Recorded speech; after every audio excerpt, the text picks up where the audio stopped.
Bonjour les amis, j'espère que vous allez bien. Voilà, je voulais vous partager un texte dans Matthieu au chapitre 14 et à partir du verset 27. Vous connaissez cette histoire, c'est les disciples qui sont dans la barque, Jésus qui marche sur l'eau et il est dit que Jésus leur dit aussitôt: rassurez-vous, c'est moi, n'ayez pas peur.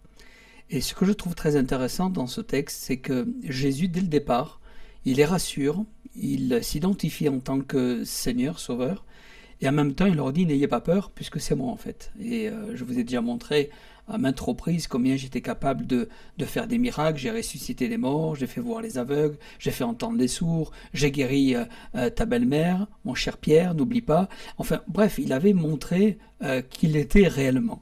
Et Pierre répondit: Seigneur, si c'est toi, ben oui, c'est moi, puisque je viens de te le dire. Mais si c'est toi, ordonne que j'aille vers toi sur les eaux. Et Jésus lui dit: ok, eh bien viens. Et là, il se passe quelque chose d'incroyable. Pierre sort de la barque, il marche sur les eaux pour aller vers Jésus, il marche sur un terrain qui lui est inconfortable. Ça a été le seul qui a pu marcher sur les eaux, qui a pu vivre le miracle. En fait, là, il était en train de réaliser ce que Jésus avait dit juste quelques instants auparavant. Il leur a dit: n'ayez pas peur, rassurez-vous, c'est moi, je suis le boss. Et là, finalement, il était en train de vivre le plus grand de ses miracles, en tout cas un de ses plus grands miracles, de marcher sur l'eau et de pouvoir avoir la fierté de dire: je suis le seul à avoir pu opérer ce prodige.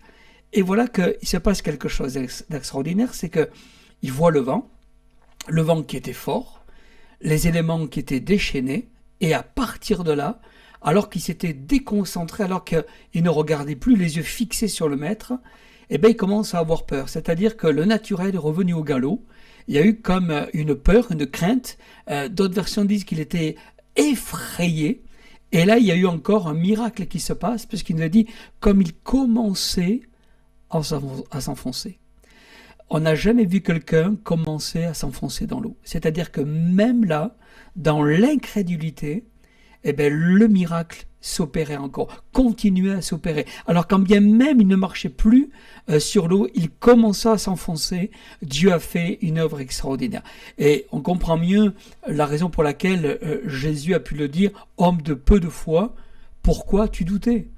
Parce qu'il y avait tous les éléments qui étaient là pour te montrer que je pouvais t'amener plus loin, que tu pouvais même courir sur l'eau, que tu aurais pu faire des pirouettes, que tu aurais pu danser, tu aurais pu faire ce que tu voulais sur l'eau, mais la foi t'a bloqué, le manque de foi, t'a bloqué, la peur t'a paralysé. Et je voulais juste te dire une chose au travers de cette vidéo: arrête d'avoir peur.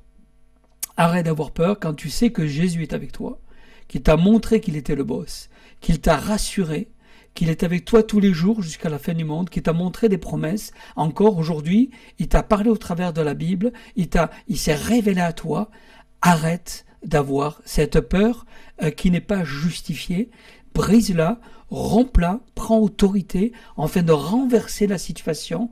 Et dans les moments les plus instables, alors que tu es peut-être en pleine tempête, même si tu es amené à couler, eh bien, tu as encore le miracle de Dieu qui est là pour te dire: je suis là, je te tends la main et je vais te retirer de l'eau.